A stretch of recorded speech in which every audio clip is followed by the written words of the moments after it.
Okay, good day guys, no? Mayroon na naman kaming gagawin dito guys na whirlpool. So, ang error nito guys, E12. So, E12 yung nilalabas niya na error. Kaya ito ngayon ang ating gagawin. Ang ginagawa namin guys, nilagay natin siya sa spin. Kasi mayroon pa siyang tubig sa loob guys, no? Titingnan natin kung gumagana yung pinaka-pump motor, no? Kasi nga ang E12 error guys, dalawa lang, either barado or pump motor yung problema. So, dito nga guys, titingnan namin siya. Hindi gumagana guys yung pinaka-pump motor niya. Kahit tunog, wala tayong maririnig. No? So kahit yung ikot. Dito kasi masisilip natin yan kung umiikot yung pump motor niya kapag ilalagay natin siya sa spin. So yun nga, sinisilip namin dito. Ayan. Hindi talaga umiikot guys yung pinaka-pump motor kahit naka-spin mode siya. Ayan. So hindi siya umiikot guys. So ibig sabihin, sira yung pinaka-pump motor nito. No? So, ang gagawin namin dito guys ay baklasin natin to, no? Pwede nyo sa madukot dito sa likod guys, ipaslant nyo lang konti yung washing. Tanggalin nyo yung pump motor, pwede nyo sa matanggal dyan. Tapos palitan, no? Yun po ang kadalasan na issue talaga ng E12 error is yung kanyang pump motor or barado. No? Pag once na nagkaroon ng E12 error, check nyo kagad kung barado or yung pump motor kung gumagana.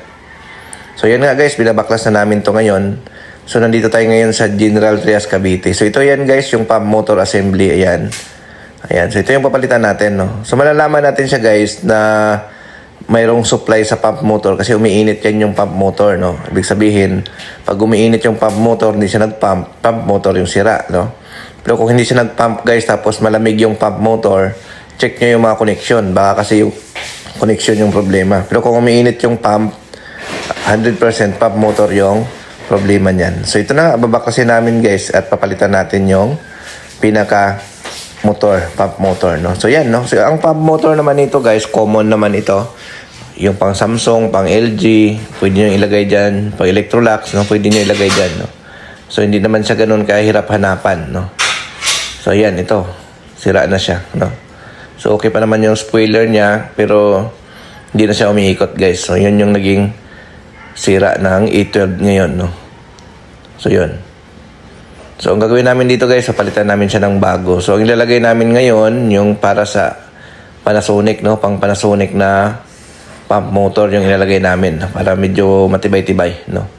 So, yung Panasonic pump motor kasi medyo, sila, no? Medyo heavy duty, no? So, yun po ang ilalagay natin, no? So, ayan na nga, guys, no? After natin yun mailagay, titestingin na natin. Tingnan na natin kung okay na, no? Ayan. So, ilagay natin siya sa wash para matesting muna natin. Tapos, i-drain natin siya maya-maya, no? So, ayan. Naka-quick wash yan, guys, no? Ayan. So, ayan. Nagwa-wash na. So, i-drain naman natin. Tingnan natin kung functioning na yung drain motor niya or yung pump motor niya. So, ayan na nga guys, no? So, nasa 13. So, okay na siya sa wash. So, sa drain naman natin siya i-testing. So, ayan, nasa 9 guys. So, okay na, no? Ayan, nagde-drain na siya guys, oh. Nasa 9. No? So, okay na siya, no? So, yun. Okay, thank you.